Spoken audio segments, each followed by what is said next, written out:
Este é o Conversas Cruzadas aqui na TV Com. Nós estamos discutindo por que aqui em Santa Catarina não decolou, a sociedade catarinense não comprou a ideia do Estatuto do Desarmamento. Tem tudo a ver com criminalidade.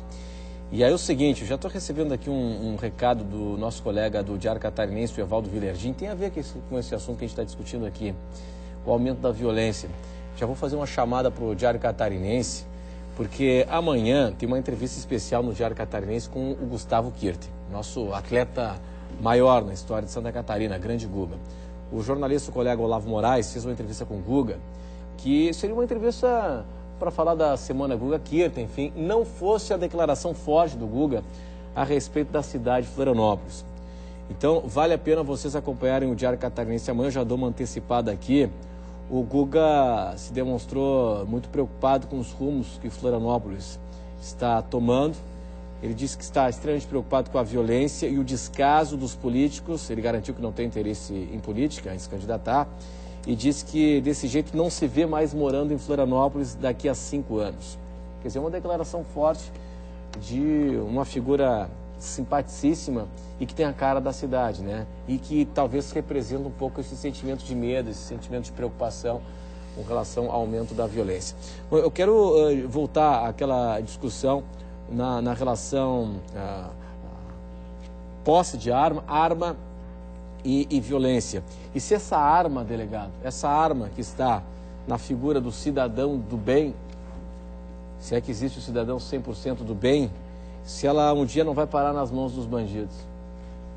O Guga ele foi puro, né, na declaração dele. Olha, quando a Lei 10.826 ela foi criada, eu era antonista. E foi o veículo de botar N pessoas presas. Todo dia vinha marginal andando armado. Na rua, andando na rua. Certa vez, os 2 policiais militares sentados, olharam um cara passar. Aí disseram, resolvemos dar uma geral nele. Assim, de noite. Como é que tem uma arma embrulhada dentro de um jornal? Então, essa lei serviu para segurar, no início, um grande índice de criminalidade que iria aumentar. Mas depois, por cargas d'água, essa arma acabou-se a lei e incidiu mais ainda a criminalidade. Mas bem poucas armas é que elas têm origem, a maioria delas não. E notava-se que eram armas com mais de 10 anos. Então talvez naquela época o cara comprava uma arma ou tinha uma arma e deixava essa arma em casa e realmente ela foi cortada. Mas hoje, com o foco da lei, quando uma pessoa compra a arma, ela zela mais por essa arma. Então eu acho que daqui para frente vai ser mais difícil os marginais terem armas furtadas de pessoas de bem. E aí, delegado, a sua opinião? Olha, eu acho o seguinte, eu acho que a questão hoje de quem se dispõe a ter uma arma de fogo, ela está muito bem posta no Estatuto, né? Está muito clara no Estatuto. E não vejo como nós fazermos de outra forma. Por quê? Porque o mínimo que se espera é que tenha uma avaliação psicológica de quem vai portar uma arma de fogo, saiba manuseá-la, né? E tem informações mínimas a respeito do seu manejo. Isso é fundamental. E isso qualquer pessoa hoje que se dispuser a ter um registro de arma de fogo poderá fazê-lo. A lei não veda. Agora, é evidente também que mais do que 80% dos homicídios praticados no Brasil ainda são com armas produzidas no Brasil e que foram armas legais. Pois é. Como é que foram parar nas mãos dos bandidos? Sim. 4% dos homicídios são esclarecidos no Brasil. 4%. 4%. O senhor falou, eu não lhe interrompi. Que dado mentiroso, né? O senhor falou que o estatuto estava simplesmente revogado. É verdade, em São 4 Paulo estados também. da federação, Sim, em São Paulo de também. forma totalmente Porque é uma irresponsabilidade. O senhor está dizendo que a Polícia Federal, que é o órgão responsável... Não em Santa Catarina. É o órgão responsável justamente pelo SINARME. Sim, mas não em Santa Catarina, exclui estados da federação Santa e Catarina. não aplica a lei. Santa Catarina, delegado superintendente Ademar Stocker, um excelente pessoa. O senhor está afirmando isso. Chefe da Polícia Santa Catarina. E me estranha muito que o senhor afirme isso sem base. Como sem base? Não tem internet. O senhor está afirmando que foi revogado o estatuto, que em estados da federação não se expede arma de fogo, quer dizer que a federal não está cumprindo com a sua obrigação constitucional. Sim. Com o mesmo comporte de arma. Eu acho que nós também não podemos evoluir para o exagero. Mas eu não acho, eu afirmo. Na verdade... Bom, então, o senhor fale. Me deixa à vontade. Não, por favor, delegado. O espaço é do senhor. Não, o espaço Ele falou coisas que eu considero que não são reais, deixei ele expor seu ponto de vista. O espaço é do senhor agora. Né?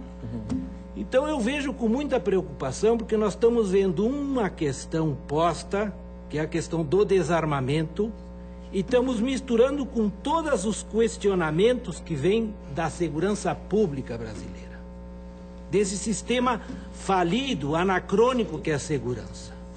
E que, na verdade, o Estatuto e a questão do desarmamento tem um sentido. E lhes diria que nem é tão expressivo assim, não. Porque quando nós... E aí sim podemos falar que foi revogado. O ECA aqui em Florianópolis está praticamente revogado.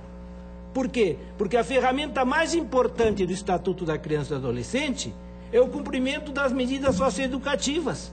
Ora, se não há nenhum estabelecimento em que isso possa ser cumprido, é porque o ECA aqui foi revogado.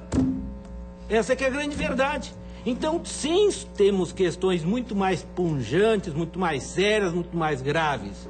Agora, a questão do desarmamento, ela, a partir de 2003, com a sua aprovação, ela teve um encaminhamento. Evidente que 2005, a partir dessa doutrina que o referêndum demonstra, ela sepulta qualquer dúvida a respeito de se a maioria da população optava de que deveria ser facultado a posse de uma arma de fogo ou não. Isso ficou plasmado, ficou claro.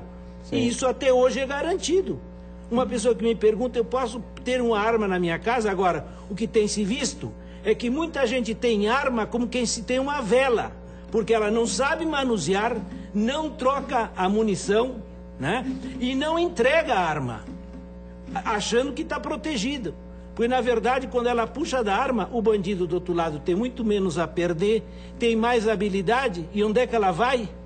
Para a vala. E é isso que está se vendo claramente. Então, essas pessoas têm que serem, por sua vez, incentivadas a entregarem as armas, sim. Uma coisa, é verdade, tem que delegado, o senhor está falando algo que é extremamente importante. Né? Uma coisa é o cidadão que tem um treinamento, que treina, né? Que vai na escola de tiro, que é policial, enfim, que está preparado, né? Que manuseia a arma e sabe lidar com a arma. Outra coisa é aquele que tem aquela arma guardada há 5, 10 anos lá e nunca abre, nunca tira. Sim, isso é de uma verdade absoluta, eu discuto isso, assim como a polícia catarinense, né? Que não tem treinamento, muito fraco, muito ruim, né? Eu conheço isso, eu nasci dentro da academia de polícia, o delegado Safanelli sabe disso. Meu pai é uma figura, um delegado de polícia, professor da academia de polícia civil. A pessoa que levou a academia de polícia civil aonde está agora nesse momento, né? E não foi enaltecido porque nunca foi um político. Era um cara, um bravo. A Polícia Federal é bem treinada. Sim, muito não, bem treinada. Estou falando da Polícia Estadual, delegado. A Polícia Estadual não tem o treinamento adequado, né? Assim, é uma realidade no Brasil todo, nós sabemos disso. Assim como aquela pessoa que o delegado Hildo colocou, que tem uma arma e não tem treinamento, também é um despreparado. Lógico, a diferença é que a Polícia Federal faz uma exigência dura em cima de quem compra legalmente. Estamos falando de legalmente uma arma, né? E assim deseja tê-la. Você tem que fazer dura. Você tem que fazer um teste de tiro através de uma prova escrita. Então você defende que não deva fazê-lo? Não, claro que não. Então, qual é a dúvida? Delegado, o senhor confundiu. A Polícia, inclusive, Federal de Santa Catarina é exemplo no Brasil. O senhor está confundindo as coisas. Eu estou falando de outras federações. Em Santa Catarina, sob o comando do delegado Ademar Stocker, é um exemplo a ser seguido pelo resto do Brasil. Tá? Mas a discussão que o senhor colocou muito bem é com relação ao treinamento, tanto a crítica àquela pessoa que tem na sua casa, ao policial que anda com ela no coldre sem preparo. Sim, mas a grande maioria do pessoal, imagino que a grande maioria do pessoal que tem arma, fica não nessa linha daquele que está preparado. não é? Não é o policial militar, não é o cara que faz a aula de tiro. Mas eu vou é o cara que repetir. tem aquela arma há bastante tempo. É o cara, eu imagino que a grande maioria daquele que possui a arma é aquele que não manuseia a arma. É aquele que tem a arma no mas armário eu vou, e tal, né? mas eu vou repetir a exigência Não é o legal. preparado. E muitas vezes essa arma não é mais legal. Mas a ilegalidade... Essa arma já não é mais legal. Então, essa arma, pela lei atual, ela é ilegal. Sim, mas nós estamos colocando apenas, né, delegado, para a gente parar com a hipocrisia e olharmos que a nossa segurança pública, que esse é o verdadeiro alvo, acredito eu, né? Ou alguém acredita diferente. A segurança pública está falida, como o senhor colocou, não tem preparo para o seu policial. Eu não estou brincando, achando, eu estou afirmando uma coisa muito séria. Mas sendo assim, o senhor acredita que o cidadão se armando... Preparado, a pessoa está preparada... mais seguro. Mas é lógico, senão as Forças Armadas se chamariam como, Renato? Chamariam como? Não estou falando das Forças Armadas, estou falando do cidadão. Se a arma não der segurança, o cidadão treinado, ele é diferente de um policial? Não, é o seguinte, né? A gente tá aqui... A responsabilidade na guarda da arma hoje... Da sua família? Você vai deixar no Estado? Não, que eu digo de bem, é que a polícia tem mais responsabilidade. É que a polícia diz assim, não reaja. Que a gente escuta. Não, é que tem um, que a gente escuta é o seguinte, é não reaja. Renato, que depende até de qualificação, que é o fator surpresa. O fator surpresa, o cara pode até estar muito bem preparado. Se ele não souber lidar com o fator surpresa, ele também... não vence. Então, hoje, o que está se vendo, em muitos casos, eu diria quase que na maioria deles, é o cara que é surpreendido na calada da noite com alguém na sua casa, já no quarto de um filho, né? Em que, se houver uma reação, ele coloca em risco o que ele tem de mais precioso, que é a sua própria família. Então, uma situação dessas é uma situação difícil de ser contornada. Agora, é evidente que no que diz respeito ao manuseio da arma de fogo, alguém que tenha condições, que esteja habilitado e qualificado, sempre desde que tenha chances de fazê-lo, estará em uma posição de vantagem.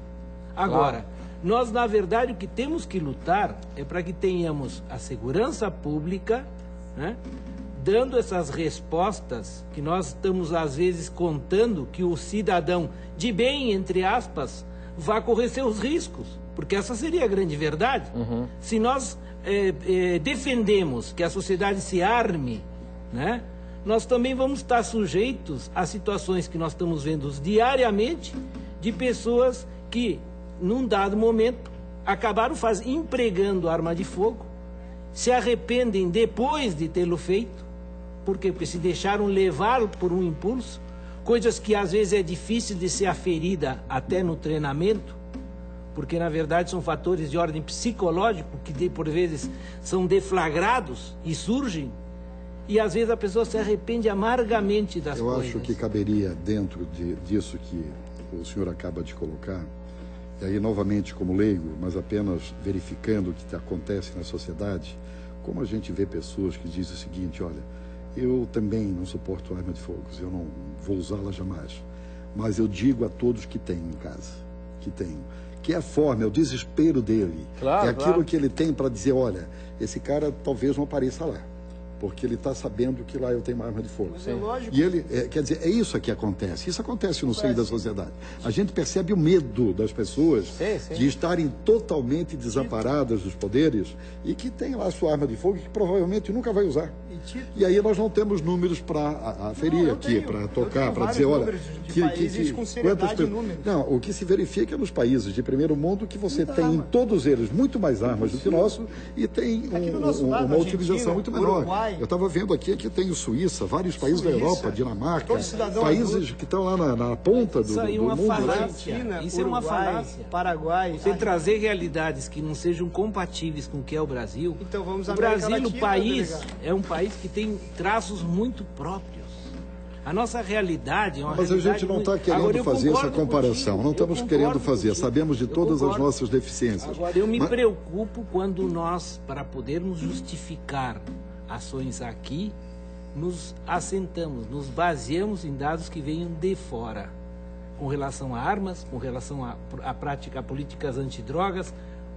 Mas aí entra o problema da educação, e nós não temos. E aí nós aqui, tu vê que sabes que o Brasil tem coisas que acontecem aqui que é só aqui. só aqui mesmo. Né? E quantas vezes nós impregnamos a nossa legislação dessas ideias forâneas e o que acontece? Não, eu sem dúvida. Não estamos querendo fazer essa comparação direta. Não foi assim? Para que discutir? Então vamos continuar igual. Começou assim? Então vamos discutir, vamos continuar igual. Se não é para analisar e para mudar. Vamos discutir a realidade nossa. Mas o que precisamos fazer é mudarmos os nossos paradigmas, né? Mudarmos a nossa forma de agir, de ser. Olha, eu tenho dito que nós não podemos atirar a primeira pedra em ninguém. Eu acho que em todos os setores da sociedade a gente acaba sempre jogando muito a culpa em cima dos políticos, e na verdade quem põe os políticos lá somos nós. Então nós somos culpados tanto quanto eles, né, que nos representam. O que temos que fazer com que ocorra no país é uma mudança de paradigma, mudança da sociedade para melhor. É esquecermos aquilo que aconteceu até ontem. É dizermos, olha, daqui para frente não queremos mais. E eu tenho a impressão que isso só vai surgir de baixo para cima. De cima para baixo não vem. Já estamos nos repetindo aqui. Quer dizer, quando houver alguma coisa assim, que toda a sociedade percebe que tem sua culpa, todos os setores, aí a coisa começa a melhorar. Agora a gente está sempre jogando em cima do outro, que o outro é ruim, o outro não faz de acordo, o outro está fora da lei, o outro é corrupto. Não, todos os setores têm gente corrupta, né? Eu sou empresário e eu sei que na classe empresarial está cheio de corruptos. Eu tenho que dizer isso aqui de viva voz, e eu não tenho medo de dizer. Eu tenho associados na minha associação que eu não gostaria que estivessem comigo, mas eu preciso conviver com as diferenças. Agora, é bom que se diga que é uma pequena minoria, viu? E essa pequena minoria nós temos condições de transformá-los. Imagina se nós não temos condições de transformá-los, né? Os policiais que são maus, que são poucos. São poucos, né? Então vamos transformá-los, vamos recuperá-los, vamos ver o que dá para fazer com eles. E assim em todas as áreas, em todos os setores. Comentas um processo que é de natureza cultural. Mas se nós, pura e simplesmente, cumpríssemos a lei, e nós temos muitas leis, mas as leis já seria meio caminho andado. Seria muito bom. Pena é o número de leis que nós temos e as interpretações que daqui a pouco o judiciário dá para essas leis, né? Na nossa área, que é na área do processo penal, nós realmente estamos, sim, enfrentando sérias dificuldades.